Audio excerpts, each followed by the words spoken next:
आज अपन क्या शुरू करने वाले हैं, जनसंख्या वितरण, घनत्व एवं वृद्धि। समझ में आया? हाँ से समझ में आ गया। सबसे पहले अपन देखते हैं कि जनसंख्या जनसंख्या क्या होती है। जनसंख्या क्या होती है, मैंने वो पुरानी वाली बुक मतलब कि बुक फर्स्ट जो अपन ने पहले की थी उसमें मैंने पूरा बताया हुआ है जनसंख्या क्या होती है। यहाँ पर भी मैं बता देता हूँ एक बार।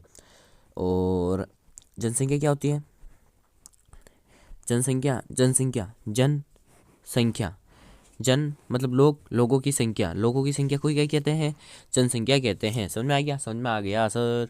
अब आती है अपने जनसंख्या वितरण। जनसंख्या वितरण का मतलब क्या होता है कि जनसंख्या कैसे फैली हुई है मतलब जनसंख्या का वितरण कैसा है, मतलब भूपृष्ठ पर लोग किस प्रकार वितरित है, उसे अपन क्या कहेंगे, जनसंख्या का वितरण। समझ में आया? समझ में आ गया सर। अब अपन देखते हैं, ये अपने क्या हो गया, जनसंख्या का वितरण। जनसंख्या वितरण वितरण समझ में आ गया। भूपृष्ठ पर लोग किस प्रकार वितरित है उसे अपन क्या कहेंगे, जनसंख्या वितरण। जनसंख्या वितरण के बारे में George B Cressey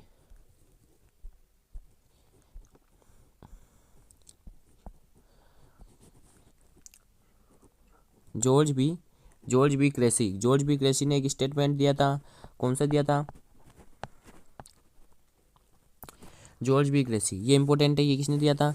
George B Cressey ने क्या दिया था, एक स्टेटमेंट दिया था।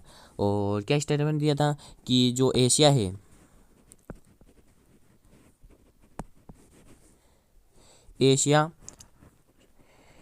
एशिया में बहुत अधिक स्थानों पर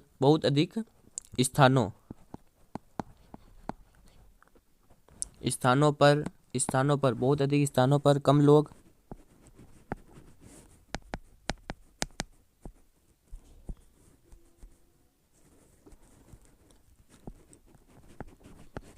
बहुत अधिक स्थानों पर कम लोग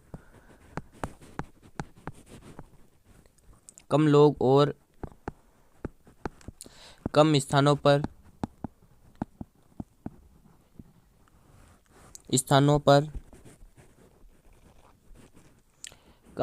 पर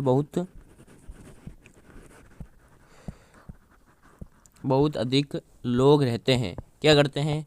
बहुत अधिक लोग रहते हैं।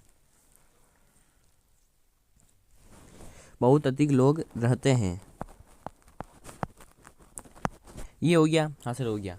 मतलब कि जॉर्ज बी क्रेसी सर कहने क्या जाते हैं, मतलब कि जो अपने जॉर्ज बी क्रेसी सर हैं वो क्या कहना चाहते हैं। तो जॉर्ज बी क्रेसी सर क्या कहना चाहते हैं कि जो एशिया है, एशिया में बहुत स्थानों पर कम लोग, मतलब कि बहुत स्थानों पर कम लोग रहते हैं, और जो कम स्थान है वहाँ पर क्या करते हैं, बहुत सारे लोग रहते हैं। समझ में आ गया? समझ में आ गया। मतलब कि ज़्यादा जगह पर तो कम लोग रह रहे हैं और जहाँ पर कम जगह है वहाँ पर ज़्यादा लोग रह रहे हैं। ये है जॉर्ज बी क्रेसी कहना चाहते हैं। कहाँ पर? एशिया में बहुत अधिक स्थानों पर कम लोग और कम स्थानों पर बहुत अधिक लोग रहते हैं। समझ में आ गया? समझ में आ गया। तो ये स्टेटमेंट पूछेगा कि ये स्टेटमेंट किसने दिया, या जॉर्ज बी क्रेसी ने कौन सा स्टेटमेंट दिया है। समझ में आ गया? जनसंख्या वितरण समझ में आ गया? हाँ सर, जनसंख्या वितरण समझ में आ गया। अब अपन देखते हैं विश्व वितरण। विश्व में, हाँ तो जनसंख्या वितरण समझ में आ गया। हाँ सर, जनसंख्या वितरण समझ में आ गया। हाँ, अब अपन देखेंगे जो विश्व में जनसंख्या का वितरण किस प्रकार है। विश्व में जो 90% जनसंख्या है, कितने प्रतिशत जनसंख्या? 90% जनसंख्या कितने क्षेत्र में रहती है? केवल 10% क्षेत्र में रहती है। कितने प्रतिशत जनसंख्या? 90% जनसंख्या। और भूभाग कितना है? 10% भूभाग पर 90% जनसंख्या रहती है। समझ में आ गया? समझ में आ गया। और अगर आपसे ये पूछे तो 10% भूभाग पर तो 90% जनसंख्या रहती है, परंतु आपसे ये पूछ लें, क्या पूछ लें कि 90% भूभाग पर कितने प्रतिशत जनसंख्या रहती है, तो कितने प्रतिशत जनसंख्या रहेगी? 10% जनसंख्या रहेगी। समझ में आ गया? समझ में आ गया सर। अब अपन देखते हैं जो विश्व में सर्वाधिक जनसंख्या कहाँ की है? चीन की। और सेकंड नंबर पे कौन है? भारत। और यूएस क्या है? 3rd नंबर पे। समझ में आ गया, समझ में आ गया सर। अब अपने आता है जनसंख्या घनत्व। क्या आता है? जनसंख्या घनत्व। हाँ, तो अब अपन क्या पढ़ेंगे? जनसंख्या घनत्व। जनसंख्या घनत्व किसे कहते हैं? जैसे कि ये कोई क्षेत्र है, इसकी लंबाई कितनी है? एक एक इकाई। चौड़ाई कितनी है? 1 इकाई। तो जनसंख्या घनत्व किसे कहते हैं? 1 इकाई क्षेत्रफल में निवास करने वाले व्यक्तियों की संख्या को क्या कहते हैं? जनसंख्या घनत्व। या प्रति वर्ग किलोमीटर में रहने वाले व्यक्तियों व्यक्तियों व्यक्तियों व्यक्तियों व्यक्तियों व्यक्तियों के रूप में किसे मापा जाता है? जनसंख्या घनत्व को मापा जाता है। क्या किया जाता है? जनसंख्या घनत्व को मापा जाता है। ये समझ में आ गया? हाँ से समझ में आ गया। अब आप देखो जनसंख्या घनत्व का सूत्र। ये मैंने आपको उसमें बताया, किसमें बताया? उस वाली बुक में भी, इसमें भी वापस बता देता हूँ। सबसे पहले अपने जनसंख्या घनत्व। जनसंख्या घनत्व का सूत्र इंपॉर्टेंट है इसमें। जैसे कि जनसंख्या घनत्व है, जनसंख्या घनत्व का सूत्र याद करने की ट्रिक क्या है? जैसे कि जनसंख्या घनत्व लिखा हुआ है, हाँ से लिखा हुआ है, और अपन को ऊपर क्या लिखना है? अपन को 2 चीज़ें लिखनी है इसके सामने, एक तो क्षेत्रफल और एक जनसंख्या।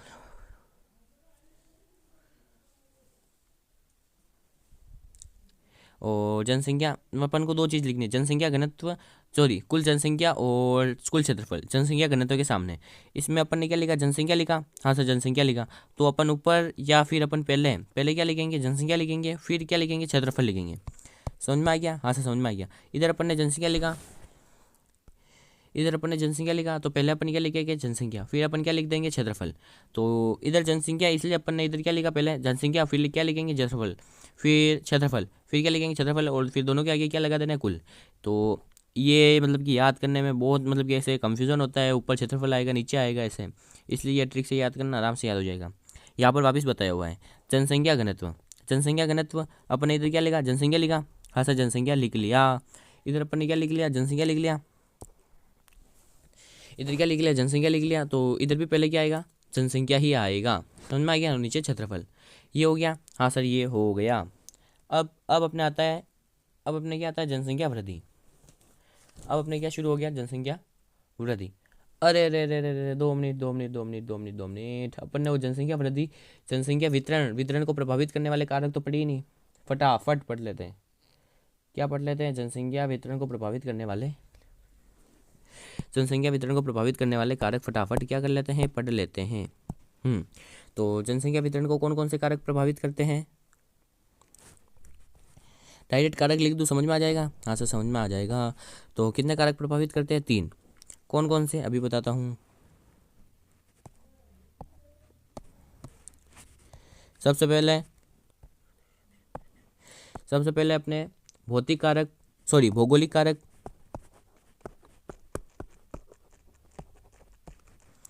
सेकेंड नंबर पे अपने हैं आर्थिक कारक,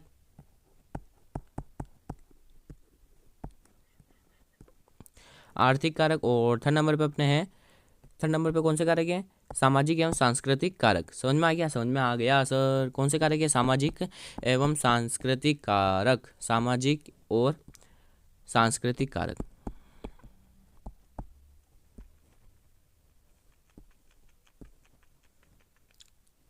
तो ये दोनों कारक हो गए, हाँ सर हो गए। सबसे पहले अपन देखते हैं जो भौगोलिक कारक है। भौगोलिक कारक कौन कौन से हैं? तो भौगोलिक कारक में है जल की उपलब्धता, मतलब कि जहाँ पर जल होगा वहीं पर ही आप रहना पसंद करोगे। जैसे कि आप अपना शहर देखो, आप शहर गांव कहीं पर भी रहते हो, आपके पास कोई ना कोई तो ऐसा मतलब कि वाटर का मतलब कि स्रोत होगा ही होगा, मतलब कि जल स्रोत होगा ही होगा, जल स्रोत होगा ही होगा। समझ में आया? समझ में आ गया सर। कोई ना कोई तो जल स्रोत आपके आसपास होगा, मतलब कि जल तो चाहिए मनुष्य के लिए, तो जल की उपलब्धता होनी चाहिए। और मृदा, वहाँ की मृदा भी अच्छी होनी चाहिए। मृदा मतलब मिट्टी, वहाँ की क्या होनी चाहिए? मिट्टी भी अच्छी होनी चाहिए। हाँ, तो वहाँ की क्या होनी चाहिए? मिट्टी भी क्या होनी चाहिए? अच्छी होनी चाहिए। जल की उपलब्धता, मिट्टी, और अनुकूल जलवायु भी होनी चाहिए, अनुकूल जलवायु भी होनी चाहिए। और कौन सा है? और है अपने भू आकृतिक कारक, मतलब कि जो भू आकृति है, भू आकृति, समझ में आ गया? समझ में आ गया सर। भू आकृति में मतलब जैसे कि ये प्लेन प्लेन मैदान है। मैदान पे ज़्यादा जनसंख्या रहेगी क्या पर्वत पर? सिंपल है। पर्वत पर पर्वत पर कम रहेगी और मैदान में ज़्यादा रहेगी। तो इसी क्या कहते हैं? भू भू आकृति। समझ में आ गया? समझ में आ गया सर। अब आते हैं अपने जलवायु जलवायु वाले। जलवायु मतलब वहाँ की जलवायु अच्छी होनी चाहिए। फिर मृदा मृदा उपजाऊ होनी चाहिए और जल की उपलब्धता होनी चाहिए। समझ में आ गया? समझ में आ गया सर। अब अपने आते हैं आर्थिक कारक। कौन से कारक? आर्थिक कारक। आर्थिक कारक जैसे खनिज। जहाँ पर ज़्यादा खनिज मिलेंगे वहाँ पर जनसंख्या अधिक होगी। और नगरीकरण। नगरों में जनसंख्या क्या होती है? अधिक होती है, सबको पता है। और तीसरा है औद्योगिकरण।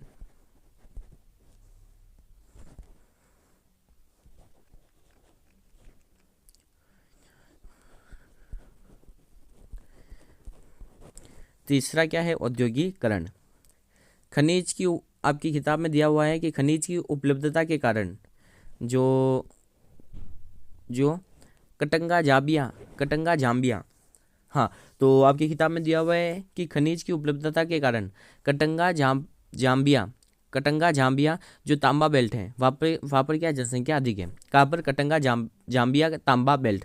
और जो औद्योगिकरण के कारण कोबे ओसाका कहाँ पर है?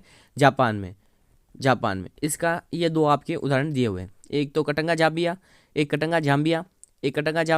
तांबा बेल्ट, और एक जापान का कोबे ओसाका। और एक कारक आता है अपने सामाजिक एवं सांस्कृतिक कारक। समझ में आ गया? समझ में आ गया। ये तो अपन ने देख लिया था सर्वाधिक जनसंख्या किन किन देशों की है, और जनसंख्या घनत्व भी देख लिया था। अब आती है अपने जनसंख्या वृद्धि। जनसंख्या वृद्धि किसे कहते हैं? किसी क्षेत्र में समय की किसी निश्चित अवधि के दौरान बसे हुए लोगों की संख्या को क्या कहते हैं? जनसंख्या वृद्धि कहते हैं। ये मैंने उस किताब में बताया था। हाँ सर, बताया था। और ये उदाहरण भी मैंने उस किताब में दिया था, यहाँ पर वापस दे देता हूँ। एक कोई क्षेत्र है। हाँ सर, क्षेत्र है।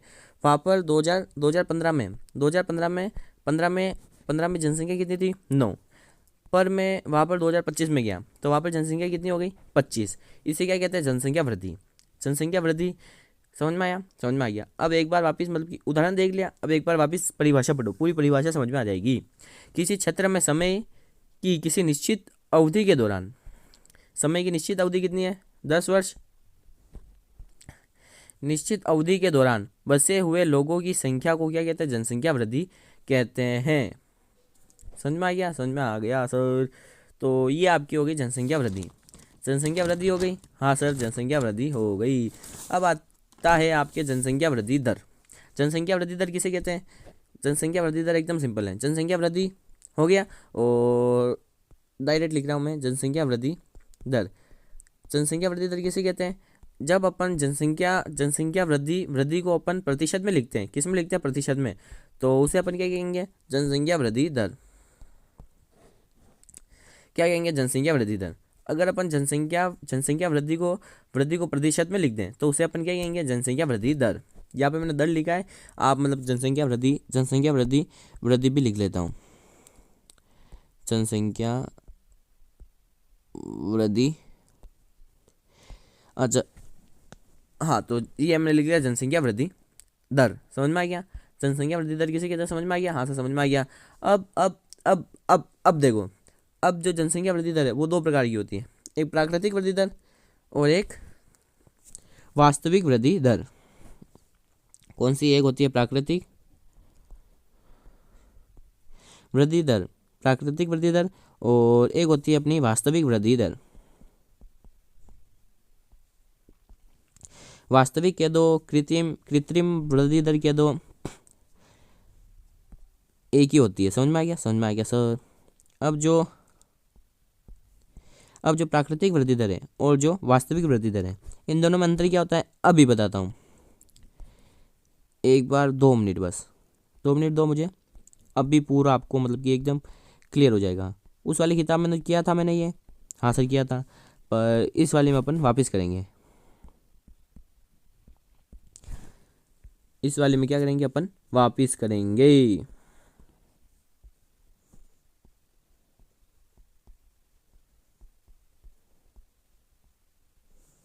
हाँ, तो ये एक फॉर्मूला है। इस फॉर्मूले से आपका क्या होगा, दोनों दोनों जो टॉपिक है वो क्या होंगे, क्लियर हो जाएंगे। सबसे पहले प्राकृतिक वृद्धि दर। प्राकृतिक क्या होती है, जन्म और मृत्यु दर। मृत्यु क्या होती है, प्राकृतिक होती है, और जन्म माइनस मृत्यु दर क्या होती है, प्राकृतिक वृद्धि दर का सूत्र है। मतलब कि कुल जन्म कितने हुए और कुल मृत्यु कितनी हुई, वो आप निकाल दो तो आपकी प्राकृतिक वृद्धि दर निकल जाएगी। अगर आप जन्म माइनस मृत्यु में आप प्रवास, मतलब कि आया हुआ प्रवास, ये कोई जगह है, ये कोई जगह क्या है, ए जगह है, या से कोई बी जगह पर आया, बी जगह पर आया, तो ये जिस जगह से आया, या के लिए ये क्या है, उत्प्रवास। उत्प्रवास कि यहाँ से ये गया, उत्प्रवास मतलब कि दूसरी जगह पर गया। चिंकी,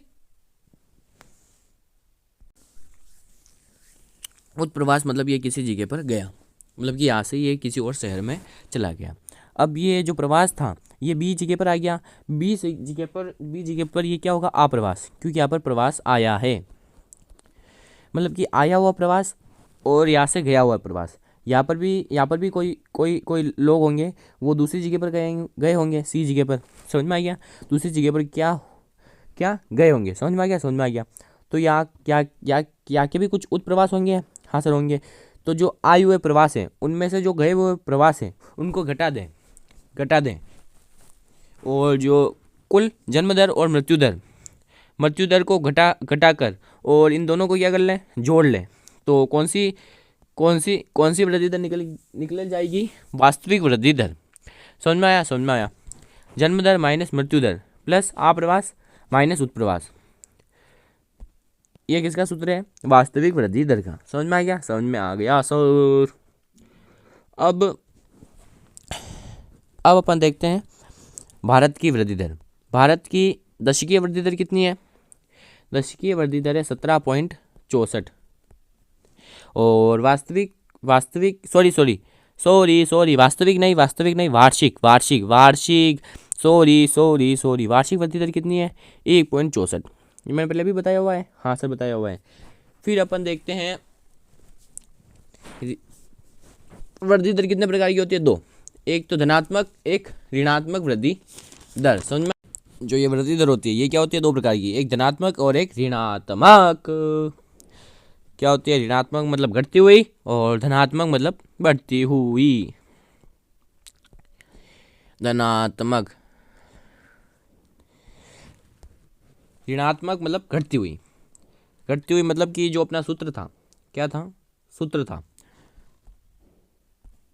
ये वाला, यहाँ पे समझो, आप दोनों वृद्धि दर यहाँ पर समझो, ऋणात्मक और धनात्मक।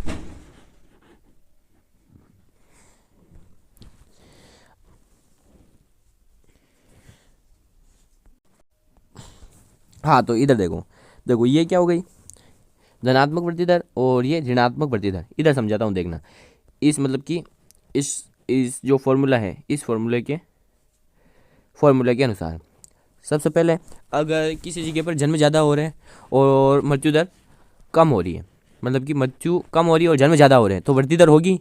हाँ सर, सॉरी, अगर हाँ, तो किसी जगह पर जन्म ज़्यादा हो रहे हैं और मृत्यु क्या हो रही है, कम हो रही है, तो जनसंख्या क्या होगी, वृद्धि होगी। जनसंख्या में क्या होगी, वृद्धि होगी। हाँ सर, वृद्धि होगी। और अगर बाहर से लोग ज़्यादा आ रहे हैं और कम लोग जा रहे हैं बाहर, तो क्या होगी, जनसंख्या वृद्धि दर धनात्मक होगी। समझ में आ गया, समझ में आ गया। अगर जन्म बहुत कम हो रहे हैं और मृत्यु बहुत ज़्यादा हो रही है, तो ऋणात्मक वृद्धि दर होगी। हाँ सर, ऋणात्मक वृद्धि दर होगी। और आप्रवास मतलब लोग कम आ रहे हैं और जो यहाँ के लोग हैं वो भी दूसरी जगह पर जा रहे हैं, तो क्या होगी, ऋणात्मक वृद्धि दर होगी, मतलब जनसंख्या वृद्धि दर क्या होगी, ऋणात्मक होगी। ये समझ में आ गया, हाँ सर समझ में आ गया, समझ में आया, हाँ सर समझ में आ गया। ऋणात्मक वृद्धि दर कब होगी, जब जन्म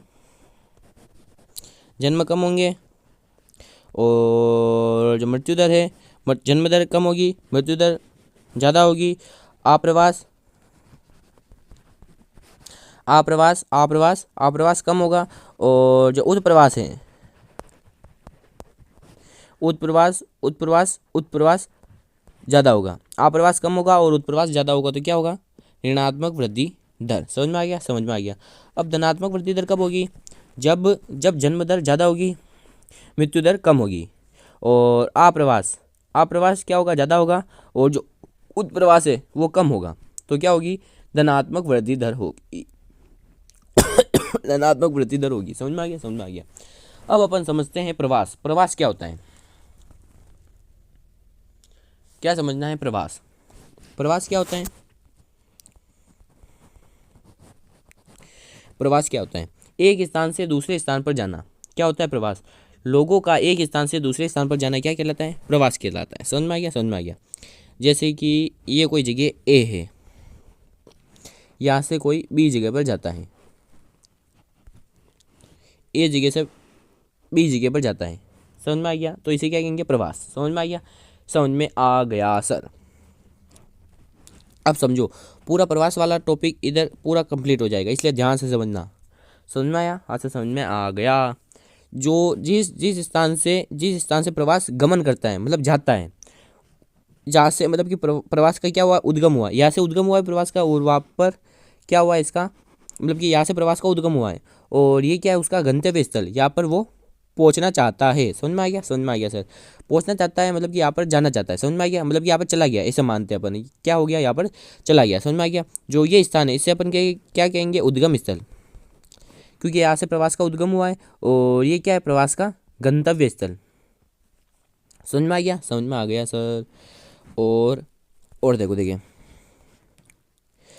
इसको उद्गम स्थल, उसको गंतव्य स्थल कहते हैं। यहाँ से प्रवास गया है, तो इधर इधर उस प्रवास को क्या कहेंगे, उत्प्रवास, और यहाँ पर प्रवास आया है, तो यहाँ पर उस प्रवास को क्या कहेंगे, आप्रवास। तो वहाँ पर उसे क्या कहेंगे, आप्रवास। समझ में आ गया, समझ में आ गया, समझ में आ गया, हाँ सर समझ में आ गया। यहाँ से प्रवास वहाँ पर क्यों गया, क्योंकि यहाँ पर कुछ प्रतिकर्ष कारक थे, जैसे कि शिक्षा की कमी थी, चिकित्सा सुविधाओं की कमी थी, या फिर जलवायु अनुकूल नहीं थी, ऐसे कुछ प्रतिकर्ष कारक थे।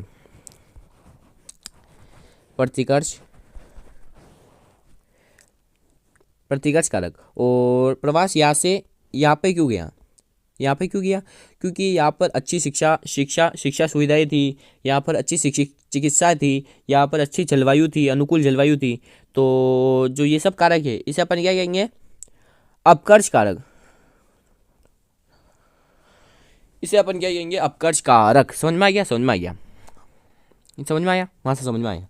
जो अपने अपकर्ष कारक होते हैं वो क्या होते हैं, पॉजिटिव होते हैं। क्या होते हैं, सकारात्मक होते हैं। क्या होते हैं, सकारात्मक। जैसे कि आपको मतलब कि कोई भी मतलब कि आपके एग्जाम में पूछ लें कि अपकर्ष कारक कौन कौन से होते हैं, तो आपको देखने की जो पॉजिटिव हो, मतलब कि अच्छी बात हो, जैसे कि शिक्षा सुविधाएं है अच्छी बात है, हाँ होनी चाहिए। शिक्षा सुविधाएं हैं और चिकित्सा सुविधाएं नहीं है, हाँ ये तो नकारात्मक बात हुई। और स्वास्थ्य सुविधाएं नहीं है, नकारात्मक बात हुई। बेरोजगारी है, नकारात्मक बात हुई। तो सकारात्मक बात कौन सी हुई, पहली, क्या, शिक्षा सुविधाएं हैं। तो आप्रवास को आकर्षित करने वाले कारक कारक क्या होते हैं, पॉजिटिव होते हैं। मतलब कि प्रवास को आकर्षित करने वाले कारक क्या कहलाते हैं, प्रवास को आकर्षित करने वाले कारक क्या कहलाते हैं, अपकर्ष कारक। और ये क्या होते हैं, पॉजिटिव होते हैं, मतलब कि सकारात्मक होते हैं। और सकारात्मक कौन से कारक होते हैं, अपकर्ष कारक। और जो ये प्रतिकर्ष कारक होते हैं ये क्या होते हैं, नकारात्मक होते हैं। जैसे कि चिकित्सा सुविधाएं नहीं है, शिक्षा सुविधाएं नहीं है, स्वास्थ्य सुविधाएं नहीं है, जलवायु अनुकूल नहीं है, और भी बहुत सारे नकारात्मक कारक हो सकते हैं। समझ में आ गया, समझ में आ गया। तो ये आपके कंप्लीट, समझ में आया, समझ में आ गया। प्रवास हो गया, हाँ सर हो गया। ये आपके मतलब कि पिछले वर्षों के प्रश्न उत्तर दिए गए हैं, ये अपन बाद में करेंगे। बाद में कब सर, जब अपनी ये वन शॉट सीरीज़ ख़त्म हो जाएगी, आपको सब कुछ आने लगेगा। मतलब कि आपको मतलब कि अभी तक मैंने सब कुछ नहीं बताया, मतलब कि सब कुछ तो पूरे चैप्टर में है जो मैंने आपको नहीं बताया है। सर क्यों नहीं बताया, क्योंकि जैसे कि ये 1 2 3 4 चीज़ें हैं। 4 चीज़ों में से 3 चीज़ें मैंने आपको बता दी है वन शॉट में, और एक चीज़ मैंने आपको नहीं बताई है, जान पूछकर नहीं बताई है। पूछो क्यों, क्योंकि जो ये 3 चीज़ें हैं तीन चीज़ें मैंने आपको बता दी और चौथी चीज़ मैंने आपको बताई नहीं, चौथी चीज़ बताई नहीं। और जब मैं चौथी चीज़ बताऊंगा क्वेश्चन आंसर में, तब आपका ध्यान केवल इस चौथी चीज़ पर ही जाएगा और ये जो चौथी चीज़ है ये आपको अपने आप याद हो जाएगी। समझ में आया? समझ में आ गया सर, इसलिए मैंने नहीं बताई। देखेंगे भारत की वार्षिक वृद्धि दर। वार्षिक वृद्धि दर कितनी है? 1.64। और दशकीय की वृद्धि दर कितनी है? 17.64। ये तो अपने देख लिया था। हाँ सर, अपन ने देख लिया था। अब आता है इस चैप्टर का सबसे सबसे सबसे इंपॉर्टेंट टॉपिक। इस चैप्टर का सबसे इंपॉर्टेंट टॉपिक जनांकीय संक्रमण सिद्धांत। ये किस कार्य के लिए उपयोग होता है? जो जनसंख्या है, जनसंख्या का पूर्वानुमान लगाने के लिए क्या होता है? इसका उपयोग होता है। और और और और जो ये और ये जनांकीय संक्रमण सिद्धांत है, इसकी कुल 3 अवस्था है, वो अपन आगे पढ़ेंगे। देखो, ग्रामीण जनसंख्या का नगरीय जनसंख्या होना, और जो खेती हरी में कार्यरत जनसंख्या है उसका उद्योगों में कार्य करना। किस में कार्य करना? उद्योगों में कार्य करना। और जो असाक्षर जनसंख्या का साक्षर होना, इसे अपन क्या कहेंगे? जनांकीय संक्रमण। क्या कहेंगे? जनांकीय संक्रमण। अब अपन देख लेते हैं ये तीनों अवस्थाएं कौन सी? जनांकीय संक्रमण सिद्धांत की तीनों अवस्थाएं, ये सबसे इंपॉर्टेंट है, ध्यान रखना। ये मैं एक बार बना के बता देता हूँ आपको। क्या करता हूँ? बना के बता देता हूँ। अभी बना के बताता हूँ एक बार, मतलब बना के बताऊँगा तो आपको अच्छे से समझ में आएगा, क्योंकि मैं उसमें बताऊँगा फिर आपको मतलब कि अच्छे से समझ में नहीं आएगा तो फिर क्या फ़ायदा। मतलब कि बता ही रहे तो अच्छे से बताना चाहिए, अच्छे से समझ में आए बच्चे को। सबसे पहले ये देखो, ये जो नीला पेन से मैंने जो ये बनाया है, ये क्या दिखाता है? ये दिखाता है मृत्यु दर को। समझ में आ गया? समझ में आ गया। और जो मैंने येलो से बनाया है, वो क्या दिखाता है? जन्म दर को। समझ में आ गया? समझ में आ गया सर। और ये है फर्स्ट अवस्था, ये है पहली अवस्था, ये है दूसरी अवस्था और ये है तीसरी अवस्था। समझ में आ गया? समझ में आ गया सर। अब अपन एक एक के बारे में बात कर लेते हैं।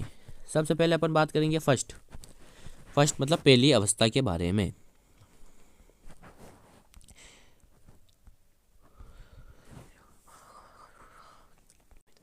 हाँ, फर्स्ट अवस्था मतलब प्रथम अवस्था में क्या होता है? जो क्रूड डेथ रेट, मतलब कि जो मृत्यु दर होती है और जो जन्म दर होती है।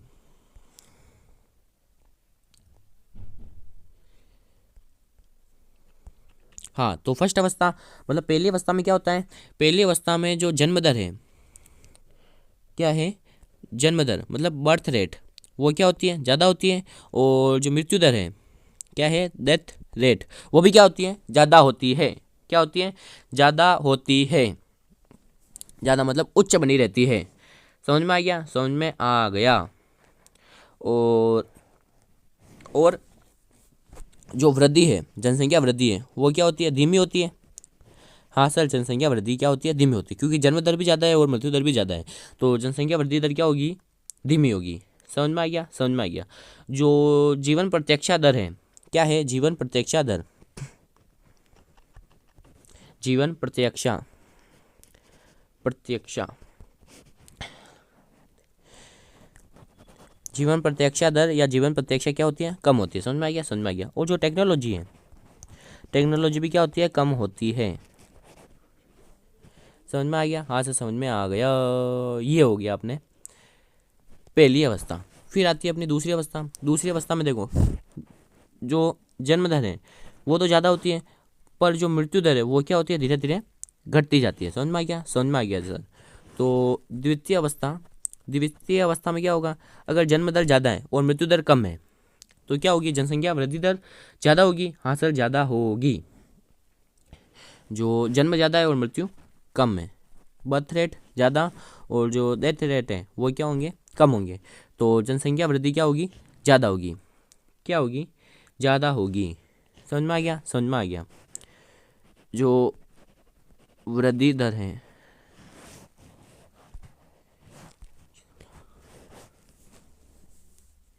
हाँ, तो जो वृद्धि दर है क्या है, जनसंख्या वृद्धि दर क्या है, जो जनसंख्या वृद्धि दर है वो क्या होगी, ज़्यादा होगी। क्या होगी, जनसंख्या वृद्धि दर जनसंख्या वृद्धि दर क्या होगी, ज़्यादा होगी। समझ में आ गया, समझ में आ गया सर। अब आती है अपनी तीसरी अवस्था,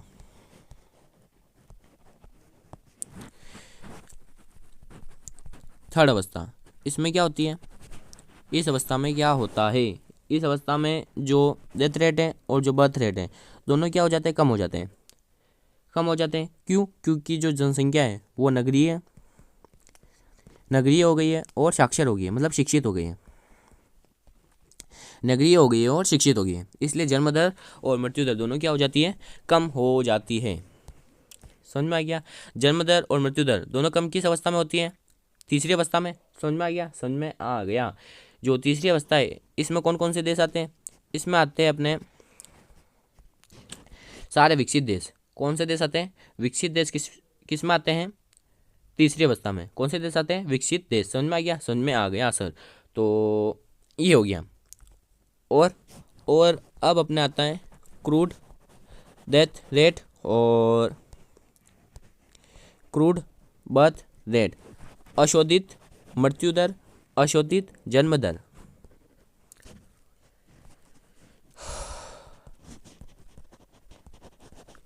अशोधित मृत्यु दर, अशोधित अशोधित अशोधित जन्म दर।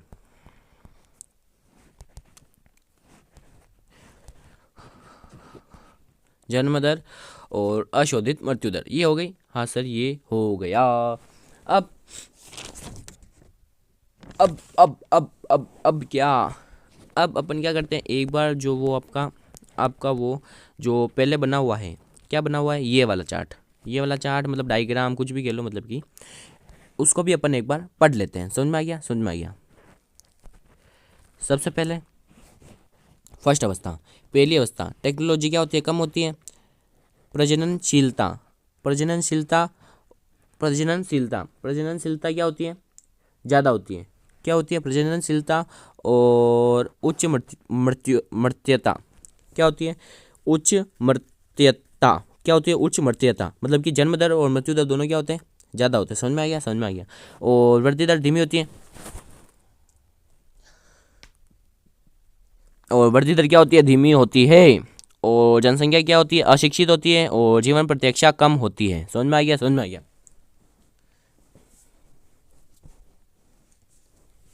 फिर आती है अपनी सेकेंड अवस्था। सेकेंड अवस्था में क्या होता है, जो जनसंख्या है वो क्या होती है, बढ़ती है। क्यों, क्योंकि जन्म दर ज़्यादा होते हैं और मृत्यु दर कम हो रही होती है। इसलिए क्या होती है, जनसंख्या बढ़ती है। और स्वास्थ्य सुविधाओं में भी अच्छा सुधार होता है, इसलिए भी क्या होती है, जनसंख्या बढ़ती है। समझ में आ गया, समझ में आ गया। फिर आती है अपनी थर्ड अवस्था। थर्ड अवस्था में क्या होती है, जो बर्थ रेट है और डेथ रेट है, जन्म दर और मृत्यु दर दोनों क्या हो जाती है, कम हो जाती है। समझ में आ गया, समझ में आ गया। और ये बताया हुआ है, जो नीली लाइन है वो मृत्यु दर को दिखाती है, अशोधित मृत्यु दर को। और जो जो येलो लाइन है वो दिखाती है अशोधित जन्म दर को। समझ में आ गया, समझ में आ गया सर। तो ये हो गया, हाँ सर, ये हो गया। फिर आते हैं अपने माल्थस। तो माल्थस थॉमस माल्थस ने कौन सा सिद्धांत दिया, तो अपने जो थॉमस माल्थस थे, इन्होंने कौन सा सिद्धांत दिया, थॉमस माल्थस ने कौन सा सिद्धांत दिया, जनसंख्या सिद्धांत। कौन सा सिद्धांत दिया, जनसंख्या सिद्धांत।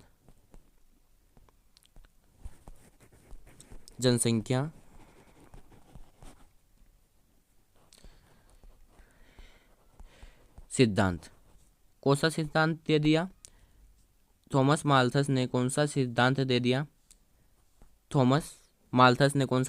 दिया, जनसंख्या सिद्धांत। समझ में आ गया, समझ में आ गया सर। कब दिया, मतलब थॉमस माल्थस ने जनसंख्या सिद्धांत कब दिया, तो इन्होंने कब दिया, 1798 में। समझ में आ गया, समझ में आ गया सर। ये अपन ने देख लिया था, हाँ सर देख लिया था। थॉमस माल्थस ने क्या कहा अपने सिद्धांत में? जो ये ऊपर वाली लाइन है ये किसको दिखाती है?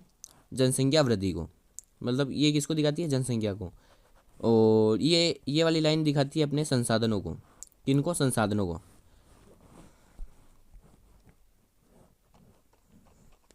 हाँ, तो ये ऊपर वाली लाइन, ये वाली लाइन किसको दिखाती है? जनसंख्या को, जनसंख्या वृद्धि को। और ये दिखाती है अपने संसाधनों को। थॉमस माल्थस ने कहा कि जनसंख्या वृद्धि कैसी हो रही है? जैसे एक, एक से दो, दो से चार, चार से छः, छः से आठ, ऐसे क्या हो रही है? जनसंख्या वृद्धि हो रही है। परंतु संसाधनों में वृद्धि कैसे हो रही है? एक, एक से दो, दो से तीन, तीन से चार, चार से पाँच। शुरू शुरू में तो क्या है? संतुलन है। पहले पहले तो क्या है? संतुलन है। संतुलन है जनसंख्या और संसाधनों में, संतुलन है।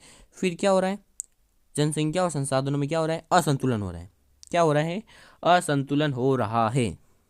ये किसने कहा? थॉमस माल्थस ने। समझ में आ गया? समझ में आ गया सर। ये किसने कहा था? थॉमस माल्थस ने। तो ये आपका चैप्टर यहाँ पर क्या होता है? समाप्त होता है। Thank you, thank you.